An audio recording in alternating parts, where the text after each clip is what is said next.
Ada hampir 200 negara di seluruh dunia. Bayangkan kamu bisa mengunjungi satu persatu dengan mobil karena jalan besar yang menghubungkan setiap penjuru dunia telah dibangun. Eits, tunggu dulu. Sebelum pergi, kamu perlu bersiap-siap. Garis Khatulistiwa membentang sepanjang sekitar 40.000 kilometer. Dengan pesawat jet yang terbang pada kecepatan suara, kamu bisa keliling dunia selama 33 jam. Ya, tapi kan kamu tak punya pesawatnya. Seadanya aja lah ya. Minivan jadul tapi tangguh. Dengan kecepatan 100 km per jam, kamu akan menyelesaikan perjalananmu kira-kira selama 2 minggu.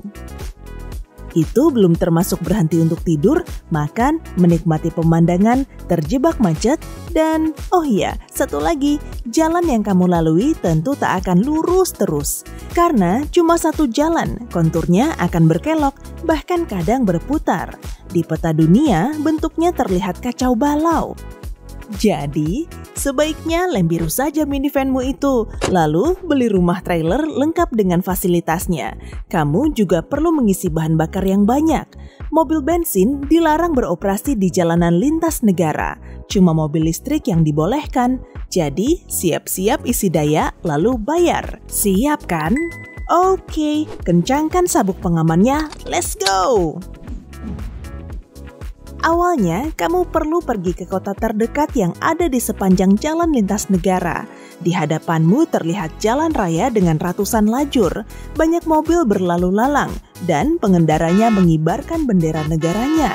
Mereka saling membunyikan klakson dan berteriak dalam berbagai bahasa. Selain jalanannya hiruk-pikuk, kota di dekatnya juga menawan. Bayangkan ribuan turis dan komuter melewati kotamu setiap hari. Biasanya mereka menginap di motel pinggir jalan, tapi di jalan lintas negara, mereka memilih menginap di batas kota. Semua negara ingin terlihat bagus di mata orang asing, maka dibangunlah monumen raksasa, arsitektur cantik, dan taman. Dan tentu saja, real estate di kota ini sangat mahal. Di beberapa negara, jalan ini melintas di dekat ibu kota, dibatasi dinding tinggi dan transparan. Kalau mau singgah di suatu kota, kamu harus keluar dari jalan itu dan melalui pemeriksaan keamanan. Langkah ini sangat memudahkan karena kamu tidak perlu mengantri di perbatasan antar negara. Jalan lintas negara menjadi penghubung antar negara tanpa batasan. Di bawahnya terdapat sensor listrik untuk mengatur lalu lintas dan menghentikan para pelanggar. Kalau pengendara melewati batas kecepatan, sensor ini mengirimkan impuls listrik dan membuat mobilnya berhenti.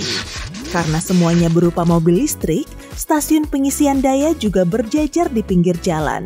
Jadi saat mobilmu kehabisan daya, kamu bisa mengisinya kapan saja. Beberapa hari pertama terasa tenang. Kamu mengendarai mobilmu, menikmati pemandangan indah, kadang juga terjebak macet, tapi cuma sebentar. Kamu menyantap makanan yang dibeli di supermarket dan tempat istirahat di restoran pinggir jalan. Karena ramainya jalan lintas negara, kedai pinggir jalan berubah menjadi restoran besar yang punya chef hebat dan terkenal. Untungnya, makanan di situ umumnya terjangkau. Kalau kamu memulai perjalanan dari Amerika Utara, Amerika Selatan akan menjadi tujuan pertamamu.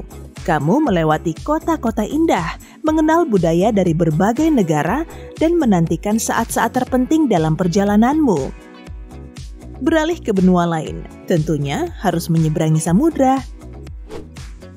Banyak negara mencurahkan waktu dan biaya yang tentunya tak sedikit itu untuk membangun jembatan panjang yang menghubungkan Afrika dan Amerika Selatan. Kamu melewati jalan yang tak berujung. Jembatan ini setinggi beberapa meter di atas air. Pilar besar menyembul dari dasar laut dan menopang sepanjang jembatan.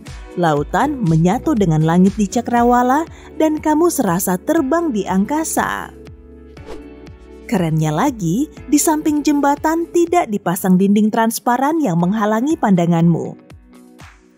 Meski bagian lurus terpanjangnya baru dimulai, ada juga batas kecepatan berkendara. Di beberapa puluh kilometer pertama, pengemudi tidak terbiasa dengan pemandangan menakjubkan ini dan terkadang malah tidak fokus menyetir. Sensor listrik tidak membolehkanmu melaju lebih dari 100 km per jam untuk mengurangi risiko terjadinya kecelakaan. Kamu berada di lajur paling kiri dan bisa melihat samudra. Sekawanan lumba-lumba menyembul dari air dan menyambut para pengemudi. Paus besar melayang di udara. Kamu melanjutkan perjalananmu dan tak lama kemudian matahari terbenam di kaki langit. Pemandangannya sangat syahdu. Banyak mobil yang terparkir di pinggir jalan dan pengemudinya keluar dari kendaraan mereka untuk mengabadikan pemandangan matahari jingga kemerahan yang indah itu. Pada malam hari, badai dahsyat mulai datang. Samudra mengamuk, ombak besar berdebur menghantam pilar dan percik airnya mengenai mobil. Petir menyambar, tapi para pengemudi tidak gentar. Tiang penangkal petir dipasang di sepanjang jalan. Tak lama kemudian, badainya reda. Kamu melanjutkan perjalanan, mengungguli kapal yang juga berlayar ke Afrika. Kamu kira kamu akan tiba di sana jauh lebih cepat. Tapi kemudian kamu terjebak macet parah. Jalan itu melewati pulau-pulau kecil. Di antaranya Tristan da Cunha, gugusan pulau vulkanik yang merupakan daratan paling terpencil di samudra. Jalanan bercabang menuju ke berbagai arah dan berujung di pulau-pulau itu. Ratusan mobil melaju ke situ dan menyebabkan kemacetan. Setelah beberapa jam, kamu kembali ke kecepatan normal. 1 hari berlalu, kamu perlu istirahat. Jadi, kamu berhenti di pinggir jalan dan tidur di dalam trailer. Pagi harinya, burung camar membangunkanmu dengan mematuk jendelamu. Artinya, daratan utama sudah dekat. Angin segar berubah jadi udara panas dan pengap. Samudra biru berganti jadi sabana kuning. Kamu menjelajahi Afrika, menikmati perjalanan bersama singa, gajah, dan jerapah. Kulitmu menjadi coklat, kamu kembali melewati jembatan di atas air dan berkendara menuju Pulau Madagaskar. Di sini kamu berhenti, menikmati alam unik yang tidak dijumpai di tempat lain. Kamu kembali ke Afrika dan dari sana memulai perjalanan super panjang ke Eurasia, melintasi semua negara di Eropa, lalu pergi ke timur, sampailah di India. Kemudian singgah di banyak negara dan berhasil menukar tambah trailermu. Kamu sudah tak ingat lagi dengan lamanya perjalanan yang kamu habiskan. Ya, pasti lebih dari setahun lah. Kamu menuju Australia, melewati Thailand, Vietnam, dan Indonesia. Setelah itu, kamu mengunjungi Selandia Baru. Di sini, jalannya menikung tajam dan membawamu kembali ke Eurasia, melewati Papua Nugini dan Filipina. Kamu bersantui ria di pantai yang berpasir, sering berenang di laut, berinteraksi dengan warga setempat, dan merasa seperti warga dunia, bukan cuma warga dari satu negara.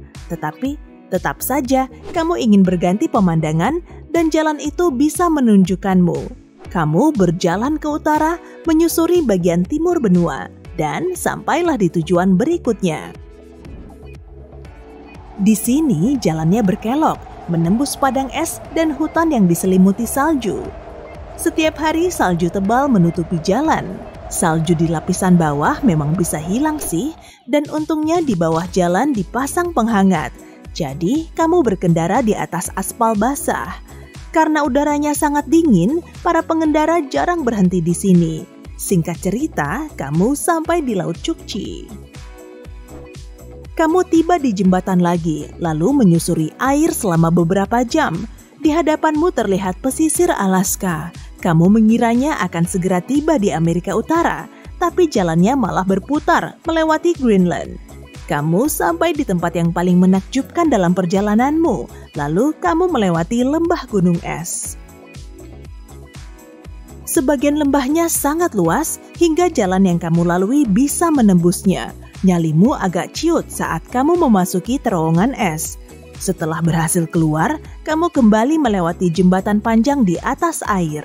Inilah jembatan terakhir dari perjalananmu yang akan membawamu kembali ke Amerika Utara. Setelah lebih dari 1 tahun di luar negeri, perjalananmu akhirnya tuntas. Yeay!